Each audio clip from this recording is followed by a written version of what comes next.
유마경을 뭐 들어보신 분이 있을지 모르겠는데, 유마경은 유마힐 소설경 뭐 이렇게 쓰기도 하고요. 또 뭐 이름이 이제 여러 가지 이름이 있어요. 그래서 뭐 어디에는 무구칭 뭐 유마일경 또는 유마일 불가사의 해탈경 뭐 이렇게 이제 여러 가지 이름이 붙어 있어요. 그 유마라는 말은 이제 거사의 이름입니다. 유마거사라고 혹시 들어보셨는지 모르겠는데, 부처님 당대에 제가자로서 아주 수행력이 높았던, 또 덕이 높았던 그런 분이 바로 유마거사입니다. 부처님도 이 유마거사를 굉장히 찬탄하는 부분이 나오는데, 이 유마거사는 왜 유마라고 부르느냐면, 이름이 원래 비말라 끼르띠라고 하는 이제 범어 원전의 이름이 비말라 끼르띠. 이거를 이제 음역하다 보니까 중국말로 비말라를 이제 위말라, 위말라 이렇게 하는데, 이걸 유마라고 이렇게 푸른 것 같아요. 제가 보기에는. 근데 이 뜻은 정명 또는 무구칭 이렇게 불려져요. 정명이라는 말은 깨끗할 정 이름명자죠. 비말라 끼르띠라는 말은 깨끗한 이름이라는 뜻을 가진, 그래서 이제 이 깨끗한 이름이라는 게 이름이 될 수 있을까 싶은데 아마 별명이 아닐까 이런 생각이 들어요. 또 무구칭, 더러움이 없다고 불리는 이런 분이다 이 말이죠. 그래서 청정거사 이렇게 아마 이름이 불릴지 모르겠어요. 청정거사 또는 정명거사, 이런 분이 이제 유마거사예요. 왜 이분이 이렇게 청정하다라고 이름이 붙었는가 하면, 제가자로 살았으나 부처님 당대에 살아셨던 분이에요. 제가자로 살았으나 법이 10대 제자와 또 문수 보현 보살 등의 보살보다도 이 도가 공부가 더 높았다, 그렇게 불려질 정도였기 때문에 이 유마경이라는 경전이 이제 만들어진 계기예요. 그래서 이 유마경에는 보통 수많은 제자들이 등장해요. 부처님의 제자들, 부처님의 10대 제자, 그리고 문수보살, 보현보살 등 또 수많은 보살들이 여기 등장합니다. 유마일경은 그 상중하로 이루어지기도 했고 한문경종으로도 꽤 많은 양인데, 이제 이 법문의 내용이 아주 멋진 법문들이 많죠. 그 세상에 회자될 만한 내용들이 많이 있어요. 그래서 사람들이 유마의 침묵 또는 뭐 중생이 아프니 내가 아프다 뭐 이런 내용들이 다 여기에 등장해요.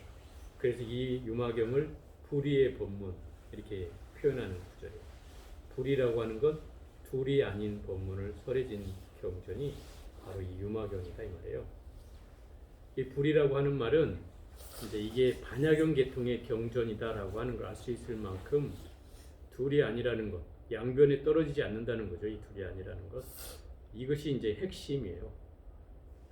이 구절을 먼저 소개해 보면은, 이제 문수보살이 등장해서 문수보살이 소위 말하는 이제 그걸 물었어요. 뭐를 물었냐면, 이게 어디에 나오더라?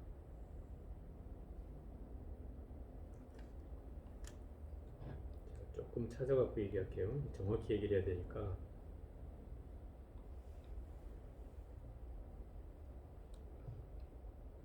문수보살이 이렇게 물었어요. 어떤 것이 보살의 불의법문입니까? 이렇게 물었어요. 아까 얘기한 불의법문이라는 것은 둘이 아닌 법문을 불의법문이라 한다 이 말이에요. 둘이 아닌 법문을 불의법문이라 하는데, 그 둘이 아닌 법문이 대체 뭡니까? 라고 물은 거예요. 그러니까 문수사리보살이 이거에 대해서 자기가 견해를 얘기하건대 이렇게 얘기를 하죠. 모든 현상을 다 설할 것도 없고 분별할 것도 없고 문답을 떠나는 것, 설할 것도 없고 분별할 것도 없고 문답을 떠나는 것, 이것이 불이라고 얘기한 거예요. 설할 것도 없다는 건 이미 불이라는 것은 양변을 이미 떠났기 때문에 이거 말로서 설명되는 도리는 아니잖아요. 하나라고 할 수도 있는데 그 하나라는 것조차도 말할 수 없는 거죠. 그래서 이걸 다 떠나는 거라고 얘기를 하니까 그러면서 이제 이 문수보살에게 묻는 거예요. 문수보살은 어떻게 생각하십니까? 어떤 게 불이법문에 들어가는 거라고 생각하십니까? 설할 것도 없고 분별할 것도 없고 문답할 것도 없다고 이미 얘기했으면 끝난 거 아니에요? 그죠? 더 이상 할 얘기가 뭐가 있겠어요? 그런데 유마일에게 이제 이 유마거사한테 물었어요. 유마거사는 어떻게 생각합니까? 그러자 이 유마거사가 그냥 침묵해. 거기서 한마디도 하지 않아요. 가만히 침묵을 하니까 그때서야 이 문수사리가 찬탄을 하는 거예요. 희유하고 유합니다. 훌륭하고 훌륭합니다.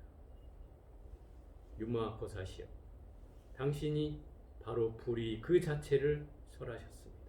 이런 거죠. 이게 이제 유마의 침묵이라는 거예요. 왜 침묵했을까요?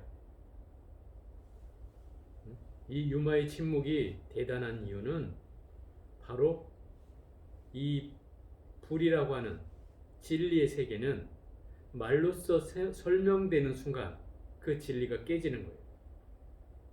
그렇기 때문에 침묵한 거예요. 이건 제가 설명으로 얘기하니까 하는 거예요. 예를 들어서 제가 이제 자주 예를 드는 예지만 사과가 하나 있어요. 사과가 하나 있어요. 그럼 사과를 먹어보지 못한 사람에게 설명해보라고 하면 이게 얼마나 복잡해져요. 그죠? 먹어보지 못한 사람은 이 사과에 대해서 여러 가지를 설명해야 되잖아. 이 사과는 익으면 빨갛고 안 익으면 파랗고 맛이 시기도 하고 달기도 하고 떫기도 하고, 그죠? 또 가을에 열리며 뭐 좀 일찍 열리는 것도 있고, 또 나무가 꽃이 폈다가 뭐 열매가 맺고, 그리고 나서 맛이 시기도 하고 달기도 하다. 먹어보지 않은 사람한테 이걸 설명하고 있어봐요. 그거 얼마나 답답해져요. 그죠? 그러면 이 얘기가 맞는 말이 틀린 말이에요. 맞을 수도 있고 안 맞을 수도 있는데 사람에게 뭐를 갖게 해주죠? 안 먹어본 사람에게는 선입견을 갖게 해주죠. 그죠? 아, 이 사과에 대한 인상을 알게 되잖아요. 근데 막상 딱 먹어보고 난 뒤에 뭐라 그래요? 이건 다른데? 이렇게 얘기한다 이 말이에요. 내가 느끼는 느낌하고 저 사람이 말로써 들은 설명에 대한 이해하고 다를 수 있죠. 충분히. 그죠? 그럼 결국 이 설명을 했다는 것이 그 사람에게 많은 선입견을 심어줘서 사과는 이럴 것이다 라고 하는 그 기대를 하는 순간에 결국 내가 먹어보고 나니까 그 기대가 깨질 수도 있단 말이에요. 그럼 결국 이 사과라는 맛을 정확하게 이해한 게 아니잖아요. 이미 나한테 선입견이 들어와 있기 때문에 이 맛에 대한 이해가 달라질 수 있다는 거죠. 그래서 이 불이의 법문이라고 하는 것, 둘이 아니라고 하는 것은 이게 말로써 설명되는 순간 깨지는 거다 이 말이에요. 개구즉착이라 그런 거죠. 입을 여는 순간 이미 그르쳐져. 예를 들어서 여러분 제가 뭐 깨달음을 얘기하고 도를 얘기하고 이렇게 부처를 얘기하고 하지만 그걸 얘기하는 것으로만 끝나냐? 그게 아니라 이제 여러분한테 뭐가 심어져 이제 이 사과 맛을 내가 설명한 것처럼 선입견이 심어지는 거죠. 그래서 이 말이라는 건 참 어려워요. 그래서 설명될수록 뭔가 오해가 생겨날 수 있기 때문에 그래서 저도 말을 않고 가만히 앉아서 선사들처럼 죽비 하나 들고 여러분한테 이런 거 딱 보여주고 자, 이 도리를 아느냐? 이렇게 하고 죽비 들고 이렇게 이거 3번 치고 그리고 나 딱 내려가면 되는 거예요. 그럼 법문 끝.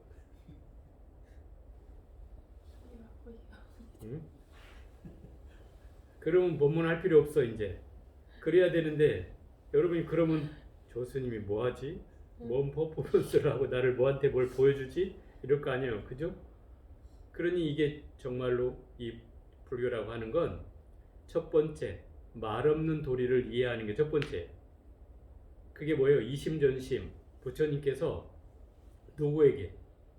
가섭존자에게 말없이 보여준 법문이 첫 번째. 그래서 부처님이 연꽃을 하나 들어보였고, 그죠? 부처님이 연꽃을 하나 드니 가섭이 미소 짓더라. 이걸 이심전심이라 그래. 염화미소, 이심전심 염화미소. 어? 부처님이 연꽃을 드니 저쪽에 뒤에 앉아있던 가섭이 미소를 짓더라. 이게 염화미소예요. 그래서 절에 가보면 큰 스님 방에 이렇게 현판에 뭐라고 써있는 줄 알아요? 염화실 이렇게 써있어.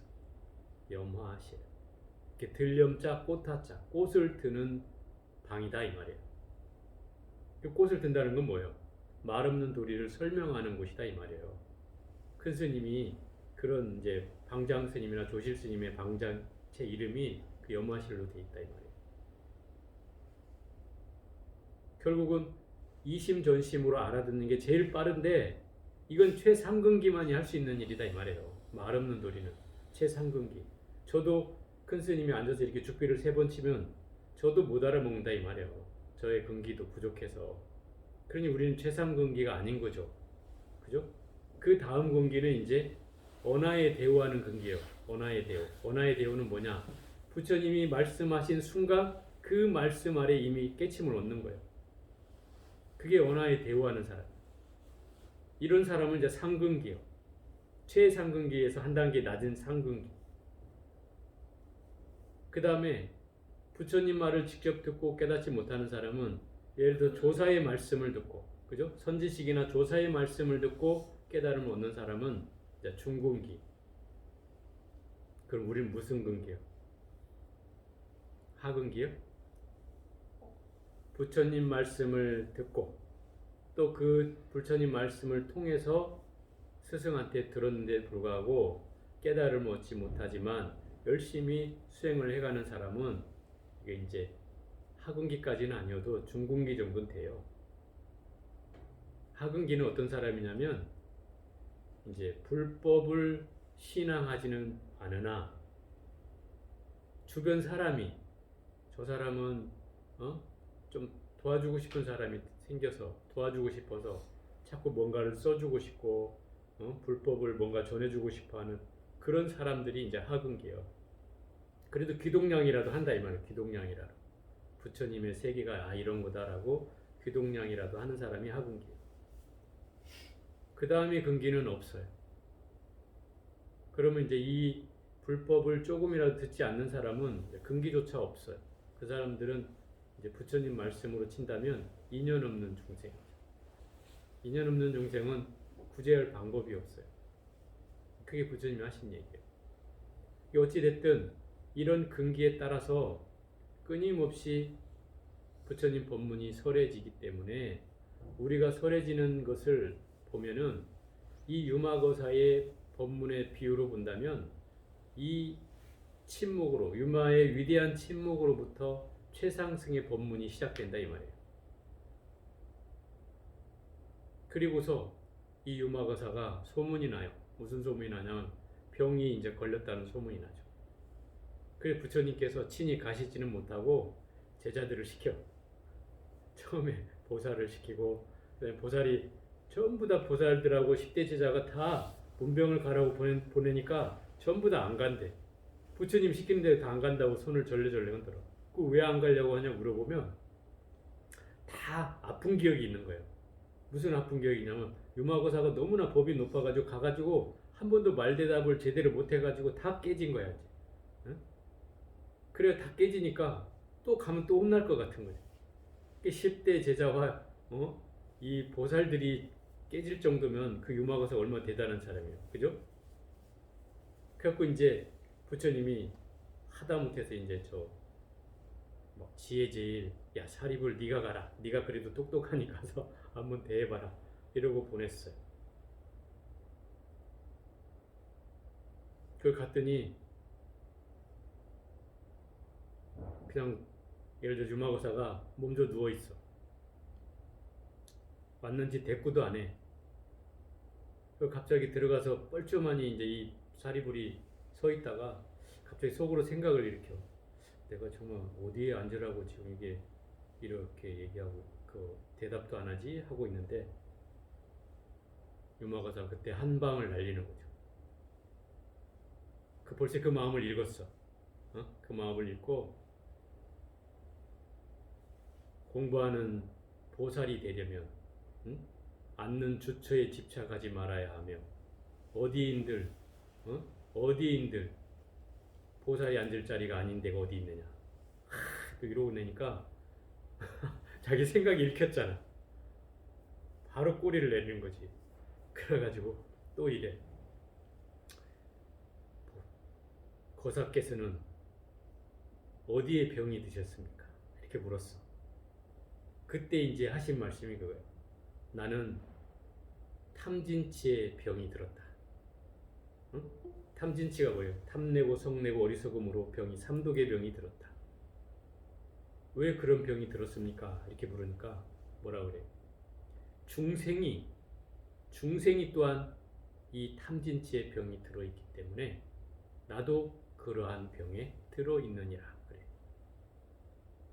그러니까 중생이 병이 들어있기 때문에 나도 병이 들어있다는 거야. 그 얘기는 뭐예요? 결국 보살이 자비심은 어머니와 아버지와 같다라는 거예요. 부모가 자식이 아프면 나도 아프다 이 말이에요. 그죠? 여러분도 자식이 아프면 여러분이 아파요? 안 아픈가 보다. 그럼 보살이 아니지. 그럼 보살이 아닌 거예요. 자식이 아프면 나도 아파야 그게 보살인 거예요. 그러니까 이 유마고사는 그걸 깨우쳐주고 싶은 거죠.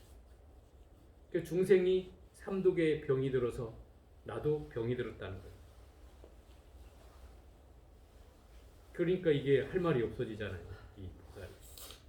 그럼 어찌해야 그 병이 낫습니까? 이렇게 물었어요. 중생의 삼독의 병이 나으면 나의 병도 낫느니라. 이런 거예요. 그 얘기를 하죠. 그래서 이게 유명한 대사요. 중생이 아프니 나도 아프니라. 중생이 병이 나으면 나의 병도 나을 것이다. 이게 뭐 어디 드라마 대사에 나왔다며? 네. 응? 누가 아프냐 물으니까 나도 아프다. 뭐 그랬다며? 네. 그게 이제 그 보살의 마음인 거예요. 보살의 마음. 여러분이 만약에 자식이 아픈데 내가 안 아프다면 한번 생각해보면 가슴에 손을 얹고 나는 보살이 아니구나 이렇게 생각하면 되고, 또 남편이 아픈데 같은 마음이 아픈 마음이 안 일어나고 짜증이 일어나면 아 나는 보살이 아니구나 이렇게 이제 마음이 일어나야 된다 이 말이에요. 그게 이 그 유마경에 나오는 위대한 얘기 중에 두 번째 얘기예요. 그래서 결국은 이 유마라고 하는 사람은 이 10대 제자와 이 보살들을 엄청 깨우쳐주는 내용들이 많아요. 그래서 이제 이 내용에 보면 전부 다 이 유마고사 만나기를 두려워해. 유마고사로 만나러 갔다 그러면 다 깨지고 오니까 부처님은 근데 재밌어 하시는 것 같아. 계속 보내. 야, 너가 가라 해갖고 계속 보내. 그래갖고 문서보살이 가고 어쩔 수 없이 가는 거예요. 부처님이 시키니까 어쩔 수 없이 가요.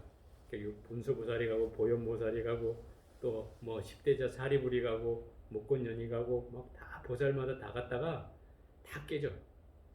예를 들어서 이랬잖아요. 10대 제자 중에 두타제일, 가섭존자가 두타제일이에요. 그죠? 두타제일이라는 건 가장 어려운 고행을 제일 잘하는 분이라는 거예요. 두타제일이. 그래서 이 가섭존자는 편안한 곳에서 수행을 하지 않았어요. 편안한 곳에서. 늘 어려운 곳에서 해요. 떼약볕에서 고행을 한다든지 가시밭에서 고행을 한다든지 막 수행을 그렇게 했어요. 그리고 옷도 제일 허름한 옷 입고, 그리고 포교를 위해서 저 남쪽으로 내려가서 제일 더운 쪽에 내려가서 포교도 했었고요. 이런 분이 그 가섭존자예요. 부처님도 아주 그 가섭존자를 인정할 정도죠. 그런데 그 가섭존자조차도 이 유마가사한테 가가지고 대판 깨져요. 왜 깨져요? 네가 고행하는 그 자체도 그것도 집착이라는 거야. 그러고 깨져 또. 네가 어려운 데서 고행하는 그 자체가 집착이다. 그런 거야. 그것도 떠나야 참다운 수행이라는 거야. 그것도 떠나라는 거야. 그게 뭐 할 말이 없어지죠. 또 지혜제일한테 또 지혜제일에 가 또 사리불도 깨지죠. 다 다 가서 깨져. 자기 뭐 자랑하는 거 다 하나씩 가지고 있는 사람들이 다 가서 깨지고 있어. 뭘로 깨져? 다 둘이 아니라는 걸 깨는 거예요. 다. 집착하는 것과 또 좋아하는 것과 우리가 흔히 얘기하는 두 가지 양변의 세계라는 게 그거잖아요. 지혜라는 것도 지혜에 집착하는 순간 그건 둘이 되는 거예요. 근데 그것조차도 벗어나라는 거예요. 이 불이 법문은 그거예요. 그것조차도 떠나라. 또 깨닫는다고 하면 깨닫는다는 데에 또 집착한다. 그죠? 그럼 각과 불각을 또 집착한다는 거예요. 그래서 이것이 두 양변이 된다는 거예요. 그래서 이 두 가지가 떨어져 나가야 그래야 참다운 하나가 된다. 불이가 된다. 유마경은 그런 내 본질적인 집착까지도 다 던져버리라고 하는 거예요. 좀 어려워지죠. 집착을 여의라고는 수도 없이 들었는데 그 집착마저 던져버리라고 하니까 집착을 벗어난다는 것조차도 벗어버리라고 하는 거예요. 그러니까 이게 한 단계 더 높은 거죠. 그래서 이 10대 제자와 보살들이 수없이 이 깨지는 대목이 여기에 이제 등장하죠.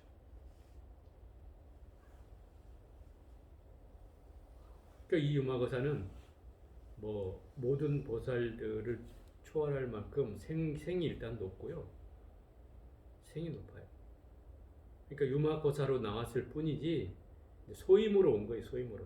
거사란 소임으로 와서 뭐를 깨주냐? 이 현상을 깨준다 이 말이에요. 승복을 입었다는 현상을 깨주는 거죠. 그죠? 여기에 대한 또 우리 상이 있잖아요. 내가 스님인데 하고 이런 상이 생기듯이 그런 상을 깨주는 첫 번째고, 그죠? 거사로 등장해서. 또 하나는 이 머리 길고 사복을 입은, 속복을 입은 사람들도 어쩔 수 있다. 깨달음을 얻을 수 있다. 이걸 보여주는 얘기죠. 그죠?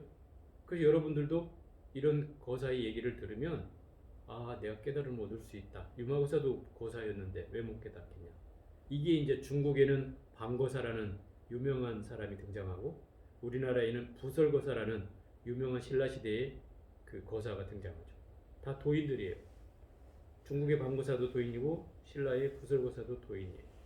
이게 다 유마거사의 영향을 받은 거사들이다 이 말이에요. 다 중국, 인도, 한국에 이런 거사들이 등장하잖아요. 그것은 결국 이 그 수행이 제가자에만 아니 출가자에게만 전유물이 아니라 이 제가자에게도 충분히 수행할 수 있는 그런 가치가 있다는 것을 이 경전을 통해서 알려주는 부분이 있다는 거죠. 그래서 이 유마경은 뭐 나중에 여러분들에게 또 한번 그 경전을 또 설할 수 있는 계기가 이제 오겠지만은 아주 재밌는 경전입니다. 그래서 뭔가 얘기거리가 좀 많은 경전이죠. 여러분들한테 이제 설해지는 내용들이 뭐 이외에도 수없이 많습니다. 그래서 뭐 꽃이 이제 막 하늘에서 떨어져요. 막 법문을 이제 유마거사 하고 있는데 꽃이 막 떨어져. 그러니까 이제 그 보살들 제자들 그 몸뚱아리에 꽃이 붙잖아요. 그 보살님들이나 이런 사람들 꽃 떨어지면 막 좋다 그럴 텐데 스님들이나 이 제자나 이 보살들은 꽃이 떨어지니 꽃을 막 떼낸단 말이야. 꽃을 막 떼내. 그러니까 또 그것 때문에 또 이 유마거사한테 또 한 방을 맞는 거죠. 꽃은 세상을 장엄하는 일이며 법을 형상화하는 일인데 그것조차를 붙기를 거절하면 그거에 대한 집착이 또 큰 것이다고 또 한 방을 맞는 거죠. 뭐 이런 내용들이 수없이 등장해요. 그래서 이 유마경은 이제 근본적으로는 그 보살과 10대 제자를 깨우치는 일이지만 실상은 이제 이 불법을 수행하는 사람들이 어떤 형상에 집착해가는 것들을 깨트리는 것이기도 해요. 그래서 이 유마거사의 그 중생이 아프면 나도 아프다라고 하는 이 보살에 대한 마음가짐과 또 이 진리의 세계는 말로써 표현될 수 없다. 그런 한계를 가지고 있기 때문에 지어지는 유마에 대한 위대한 침묵. 이런 것들이 이 그 유마경에서 대표되는 가르침이라고 할 수 있어요. 그래서 이제 이런 내용만 해도 결국 유마경의 기본적인 사상의 맥락은 충분히 이해할 수 있을 거라고 생각이 듭니다. 어쨌든 이 유마경이 가지는 그 내용은 뭐 수도 없이 등장을 하지만 오늘 소개는 여기까지만 간략히 해보겠습니다. 수고들 하셨고요. 잠시 쉬었다가 정진하겠습니다.